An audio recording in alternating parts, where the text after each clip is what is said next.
Basicamente, esse estudo aqui tem o apoio do excelente texto do Allan Kardec lá no livro O Céu e o Inferno, que é o futuro e o nada. O que vai acontecer no porvir? Nós vivemos, nós pensamos, nós agimos, nós trabalhamos, nós nos relacionamos, nós sentimos. Para quê? Qual o sentido disso tudo, né? Se tudo isso não valesse de nada, eu pergunto, qual é o sentido de, nesse curto piscar de olhos que a gente tem aqui, nesse curto período de tempo, nessa vida, nós estarmos fazendo todas essas coisas? Se tudo vai levar ao nada. A concepção de que tudo é nada, ela tem algumas consequências graves, porque se você está vivendo uma vida para não chegar a lugar nenhum, socialmente hoje já pode ser considerado o maior estímulo ao egoísmo, porque você não tem um porquê trabalhar pelo além, trabalhar pelo seu desenvolvimento, posto que a morte vai destruir tudo. Então, você está trabalhando com qual objetivo? Quando você tem ausência de objetivos, você não tem um pensamento que saia do seu próprio egoísmo, né? Então, todos os esforços que nós temos, eles vão ser voltados para a vida presente. Então, a satisfação dos prazeres materiais, ela vai ser uma tônica, onde todas as pessoas que estão vivendo na sociedade, se adotarem essa percepção, elas vão praticamente transformar o mundo em que nós vivemos num caos absoluto. Nós vamos gozar de tal maneira que a felicidade nesse mundo aqui, ela vai depender e ela vai, na verdade, pertencer ao mais esperto, aquele que quer passar os outros para trás. Posto que não há nenhuma suposta punição, não há uma consequência para os seus próprios atos, então você, obviamente, vai fazer e empregar os seus esforços na vida presente, fomentando na sociedade um egoísmo brutal que se assemelharia, inclusive, a uma percepção ali de homem das cavernas, né? Não, eu preciso conquistar isso aqui, eu preciso te matar para dominar ali a presa ou para conquistar tal bem material, porque essa vida é tudo que importa. Então, não só isso, também como a corrupção seria algo totalmente alastrado, né? E não uma coisa que envergonhasse, porque ainda hoje, né, nós temos aí, por princípios morais, a corrupção, quem é pego em corrupção, se corando, né? A pessoa se envergonhando disso. Então, acontece a negação. Por quê? Porque há um pudor, há uma tendência de nós considerarmos que há um algo além, que há uma consequência para as coisas, uma consequência no porvir, no futuro. E além disso também, nós temos o rompimento dos laços, né? O rompimento dos laços é uma das coisas também tenebrosas, porque imagina que você ama os seus familiares, os seus amigos, e de repente essas pessoas vão embora, ou você vai embora, e acontece com eles também, e simplesmente vocês podem considerar que o nada espera, que não tem motivo. Então as doutrinas de negação, como por exemplo o niilismo e o ateísmo, fazem com que você não tenha um objetivo, demonstram, né, que você não tem um objetivo de vida. Portanto, todos os seus esforços são voltados para a vida presente. E hoje, como o ateísmo entrou um pouco em moda, tem-se a seguinte objeção, criou-se nessa seguinte objeção.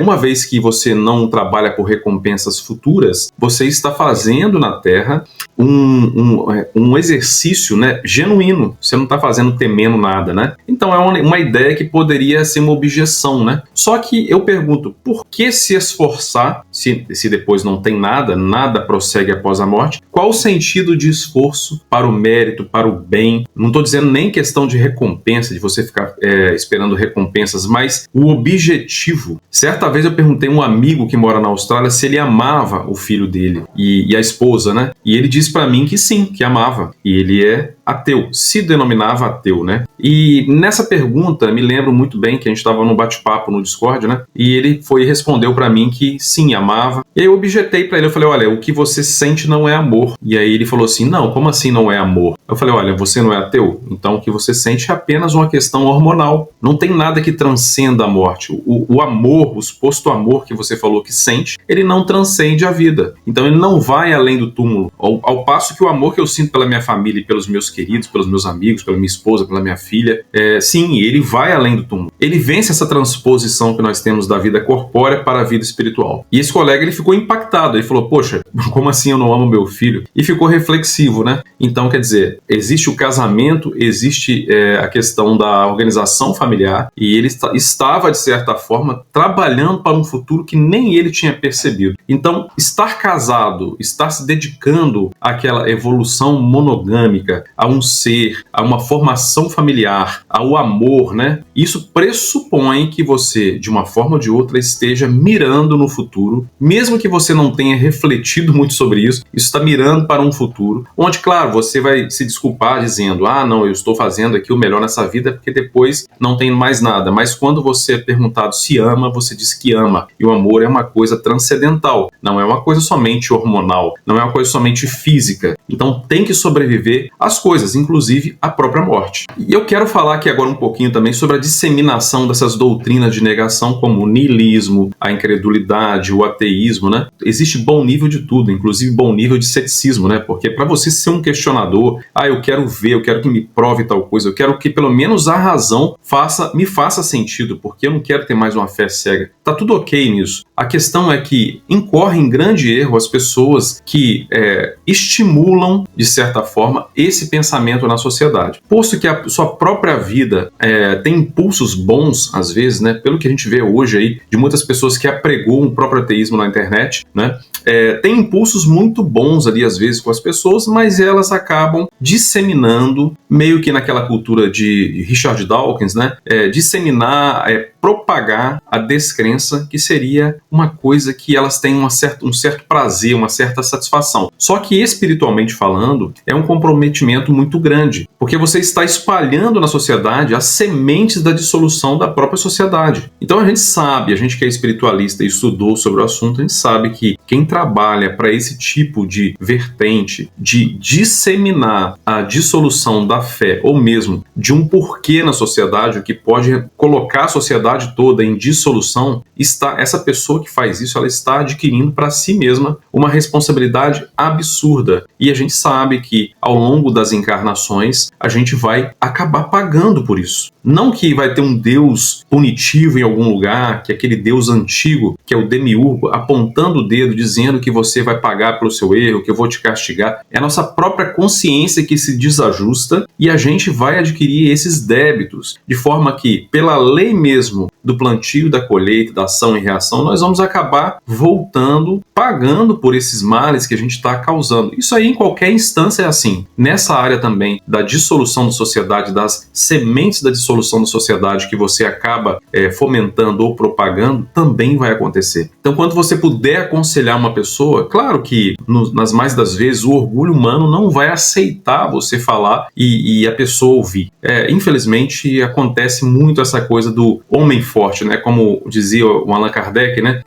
O epíteto de homem forte alenta-lhes o orgulho. Então, quer dizer, o orgulho ele é exacerbado por essa necessidade de se mostrar forte, né? Frente à sociedade. Então, isso aí é um problema, mas é uma coisa que também a gente não pode aqui ficar fazendo julgamentos. O que nós podemos fazer é ajudar essas pessoas, inclusive dando soluções ou dando dicas para que isso não seja feito mais. Mas cada um é livre para fazer o que quiser. O amigo, e espiritualmente falando também, ele somente aconselha, ele não carrega ninguém, ele aconselha, porque a decisão é de cada indivíduo, né? Nós temos a noção perfeita de que todas as crenças são importantes, mesmo aquelas mais cegas, porque elas correspondem ao adiantamento, ao grau de adiantamento humano. Só que, claro, se você atingiu determinado nível de razão, de entendimento, você não vai mais se corresponder com doutrinas ou pensamentos que sejam ultrapassados ou sejam irracionais, que não sejam baseados na lógica e nos fatos. Cada um estaria, entre aspas, no melhor lugar que poderia estar, claro que isso dependendo também dos esforços da pessoa, mas você não pode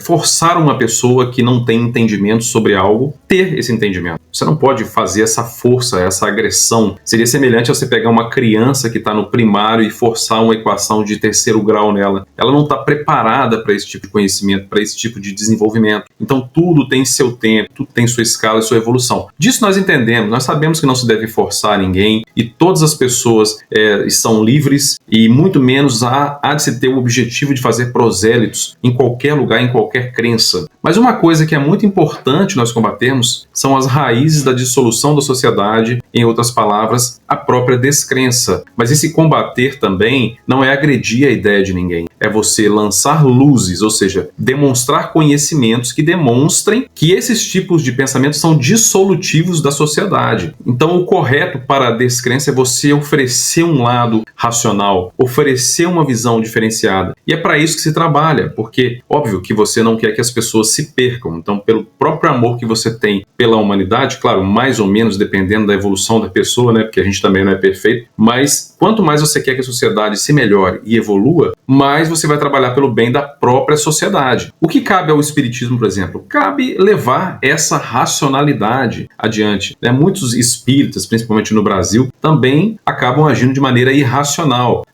promovendo ali a própria doutrina espírita, o próprio espiritismo, como também uma espécie de religião, como se fosse meio que tradicional ali, com seus pequenos ritos. Não temos ritos, não temos cultos, mas acaba tendo de alguma forma. Você acaba vendo alguns vícios ali, com raízes mais ou menos religiosas e às vezes uma abstenção do próprio pensamento. Então você vai até certo ponto. Não se questiona autores A, não se questiona médiums A, B, C, não se questiona os próprios pensadores que trazem alguma ideia. Por que você não pode questionar? Tem algum lugar que foi dito isso? Eu lembro de Allan Kardec nesse ponto, dizendo lá de maneira crítica em determinado momento, se o Espiritismo disser uma coisa e a ciência disser outra, fique com a ciência. Então isso é uma força que todos nós deveríamos ter para demonstrar racionalidade e expor um outro lado. Até porque, lembra-se também daquela outra frase do Allan Kardec, dizendo que a fé raciocinada, existe isso, acredite, só é aquela que pode encarar a razão face a face em todas as épocas da humanidade.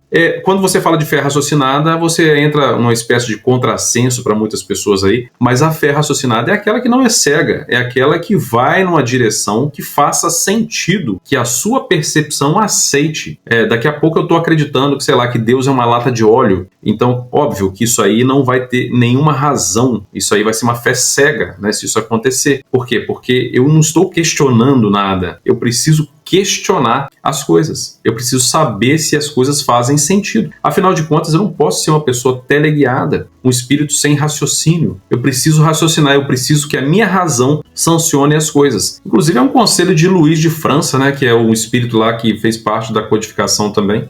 Rejeitai tudo que choca a vossa razão, que venha dos espíritos. Então, o rei de França, o rei Luís, dizendo que também foi chamado de santo pela Igreja Católica, dizendo que rejeite tudo que choca a vossa razão, porque não basta você ter fé, mas você tem que ter também racionalidade. Então a fé raciocinada, ela é aquela que encara a razão em todas as épocas da humanidade. Você não tem que ter medo de confrontar alguma ideia. Você viu alguma coisa que não faça sentido dentro do próprio espiritismo, qual é o problema de você questionar? E isso, infelizmente, não tem acontecido de maneira geral na sociedade. Então, quando você não descamba para uma negação, você vai para uma fé cega. Claro, é óbvio que, repito aqui, a fé cega, ela também tem o seu papel, porque, repito, se você está na infância espiritual, do desenvolvimento mental ali e racional, você não tem como cobrar, como eu dei o exemplo aqui, cobrar de uma criança do primário uma equação de segundo ou terceiro grau, porque ela não tem condições de entregar ou de ter aquele conhecimento. Não adianta, lembro do Kardec falando também sobre pegar um indígena ou uma pessoa que vive na selva e colocar ela numa plateia de música clássica para ouvir Rossini. Ela vai ali ter um ato de canibalismo, provavelmente, comendo todas as pessoas da plateia. Ela não vai ter a sensibilidade para ouvir aquela música, porque o nível evolutivo dela não está batendo com aquilo. Então temos que também saber a divisa de respeitar também a crença ali, sabendo que é o momento da nossa ainda, não estou falando só dos outros, mas da nossa infância espiritual. Nós somos pessoas ainda que precisamos evoluir muito. Então cada um está no melhor lugar que poderia estar, o que não exclui a necessidade de esforço, e também não exclui a nossa necessidade também de combater racionalmente também o ateísmo, o niilismo e as doutrinas de negação. Nós temos então, meus amigos, 4 alternativas. A primeira alternativa é a própria negação, é um nada, são as doutrinas de negação, é o ateísmo. Não há um porquê trabalhar, né? O que nós já dissemos aqui, que causaria na sociedade uma ausência de objetivos e, uma vez bem refletida pela própria sociedade, seria ali um plantio, né, das sementes de dissolução da própria sociedade. Todos os valores e conquistas intelectuais e morais da sociedade entrariam em determinado momento aí numa dissolução absoluta, porque você não tem objetivos, uma vez que você não tem uma visão clara do futuro. Você tem uma segunda hipótese, que é a absorção no todo universal, que é mais ou menos o que apregoa doutrinas como, por exemplo, o budismo, onde você se torna, depois de iluminado, ou também após a morte, né, dependendo de algumas outras doutrinas, como se fosse, por exemplo, uma gota que cai no oceano e retoma o seu todo universal. Você teria, então, uma dissolução no todo universal, onde você não tem a sua própria individualidade mantida, né, que é totalmente irracional. Nós somos pessoas diferentes, nós somos pessoas que apresentamos aptidões e caracteres diferentes de acordo com as nossas conquistas, méritos, né, e também deméritos e também erros do passado, né, que nós cometemos, e assim nós traçamos a nossa felicidade ou infelicidade futura. Então é importante que a gente tenha essa noção de que nós somos indivíduos e todos nós somos diferentes uns dos outros. A gente fala diferentes, mas o mais correto ainda seria dizer que nós somos singulares, somos pessoas únicas, né? Indivíduos únicos, espíritos únicos, que têm as suas próprias percepções, decisões que advêm do seu livre-arbítrio ao longo das eras. Temos a terceira alternativa, que são as crenças cegas, apresentadas por milênios pelas gerações passadas, e as pessoas estão, certamente, a grande maioria delas ainda inseridas nesse meio. Repito, é um processo também evolutivo, como todas as outras etapas ali, é um processo evolutivo para você despertar o seu próprio entendimento e abrir as visões espirituais. Claro que todo o conhecimento vem ao seu tempo. Você não tem como ter um pensamento hiper elevado, né, em corpo de doutrina ou em filosofia, em uma época onde as coisas não estão ainda preparadas a contento. Por isso que Jesus disse, né, que o Consolador que eu enviarei no futuro, ele irá relembrar o que eu tenho dito, mas também ensinar novas coisas. Está lá em João. Quer dizer, a promessa do Consolador prometido era uma coisa que vinha ensinar no futuro novas coisas, porque significava que nem tudo estava ensinado. Então, significa que se você vai aprender novas coisas no futuro, você não pode aprender agora. Afinal de contas, você está numa série inicial, você não está desenvolvido suficientemente mentalmente para receber conhecimentos mais aprofundados sobre diversos assuntos aí, relacionados aos próprios destinos do espírito, né? Tem uma quarta e última hipótese, que é a fé raciocinada, onde você galgou alguns degraus. Não quer dizer que você é mais evoluído que ninguém, pelo contrário, você passa a ter mais responsabilidades que as pessoas. Então é importante demais sabermos que esse negócio, eu estou aqui no quarto degrau, eu estou na quarta alternativa, então eu sou melhor que todo mundo. Não, você teve sim algumas conquistas intelectuais e morais, porém não quer dizer de forma alguma que você é melhor que alguém. Você só está tendo um entendimento, e vamos dizer até mais que entendimento do que moral, porque tem pessoas em outras doutrinas, em outros pensamentos, que têm muito mais moral do que pessoas que adquiriram um grande conhecimento e às vezes usam esse conhecimento questionável, né? Vamos dizer assim, não trazendo alento, não consolando os espíritos, consolando as pessoas. Então, quer dizer, a inteligência não pressupõe que você tenha muita moral. Óbvio que vai te ajudar, vai ser um instrumento que você vai ter mais condições de abstrair mentalmente as coisas, mas não quer dizer nada. Então, não cabe a nós julgarmos quem está em melhor degrau. Isso aqui não é uma escala de evolução, tá? Isso aqui é uma escala de posicionamento, de racionalidade quanto à fé. Não quer dizer outras coisas, não quer dizer que você é melhor que alguém, tá? Um cara que está numa crença totalmente cega pode ser muito melhor que você, que está com entendimento pleno de várias coisas aí, mas não pratica o que você está ali de fato pregando, né? Mas temos que entender, meus amigos, que a descrença, ela não existiria de certa forma, ou essa incredulidade extrema não existiria se as religiões atendessem aos anseios da racionalidade humana. Muitas pessoas que caem na descrença foi porque não encontraram na religião ou na religiosidade uma racionalidade, uma coisa que responda a essas perguntas filosóficas que estão no seu próprio ser, estão em todos nós Todos nós queremos saber o nosso futuro, o nosso porvir, mas infelizmente as religiões não atendem muito a esse quesito, né? E aí acontece que muitas pessoas descambam para a descrença. Uma vez que você se depara ali com um Deus punitivo sentado num trono, né, que fica apontando o dedo e punindo os seres humanos, isso não faz razão nenhuma. Deus que se vinga, que mata, que sei lá o quê, e depois se desculpa, inclusive, né, meio que se arrepende também, como no caso da Arca de Noé lá. Quer dizer, então isso não faz razão com a sublimidade e a infinidade da inteligência suprema, né, da causa primeira de todas as coisas, que é Deus. Então, óbvio que os seres humanos vão ficando ali descrentes porque não encontram racionalidade, não tem respostas que suprem a sua necessidade intelectual. E eu lembro de uma frase de Allan Kardec muito bacana para poder encerrar esse assunto, que é o seguinte: na ausência de fatos, a dúvida se justifica no homem ponderado. Se você não encontrou na religião alguma razão, alguma lógica e alguma resposta mesmo, algum fato, né, que te prove alguma coisa, e você tem aquela dúvida sincera dentro de você, ok, a dúvida se justifica no homem ponderado. Ele não está de forma alguma patenteando ou dando ok ao ateísmo, ao niilismo, mas está dizendo, olha, se há uma dúvida sincera, ela é respeitável. Então vamos trabalhar, né, para que essa dúvida seja sanada. É possível trabalhar? É possível trazer novos entendimentos? Então aí fica a nossa proposição de estudarmos sempre, inclusive abrir nosso coração e a nossa mentalidade a uma nova percepção. É isso, meus amigos. O estudinho de hoje é esse aqui. Espero que vocês tenham curtido. Deixa o like aí, se inscreva no canal, ative as notificações, apresente para os seus amigos, porque esses assuntos são importantes para toda a humanidade, viu? Então a proposta do canal é fazer a disseminação de ideias bacanas aí para que todo mundo possa usufruir de um bom entendimento aí. Claro, eu entendendo o meu tamanho nisso tudo, que eu sou só uma formiguinha aqui, mas eu vou fazer meu esforço no melhor possível que eu puder. Muito obrigado pela companhia, um grande abraço para vocês e até o próximo vídeo.